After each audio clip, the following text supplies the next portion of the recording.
सरपंच जी तो चल दिए। यह बुढ़ा कुछ ही मिनट में कब्र में जाने वाला है, लेकिन उसी समय उसके घर में छुपे बौने उसके जूते ठीक करने के लिए निकलने लगते हैं। बिरजू ये संगठा जी सरदार। सभी कार्यशाला में ठुकाई पिटाई में जुट जाते हैं।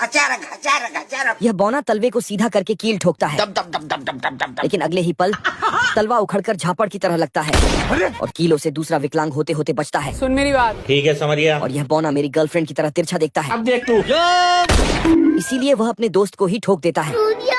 पहले सुन, ज्यादा बकर बकर मत बोल। फिर उसका दोस्त उसे दूसरी जगह मारने को कहता है, लेकिन वह फिर से उसके पैर का भरता बना देता है। ये भी मेरी गलती है। सारी गलती जूते की है। हाँ। और इधर लेवल में ठुकाई हो रही है।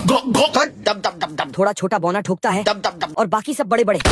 ये क्या हो गया? लेकिन एक बार गड़बड़ हो गई, गलती से छोटू ठुक गया। काम टपा टप होता देख ओहो ये गरीब बुढ़ा कब्र खोदने निकल पड़ा। चलो भाई। लेकिन बौने कब्र का भी ठेका लेना चाहते हैं।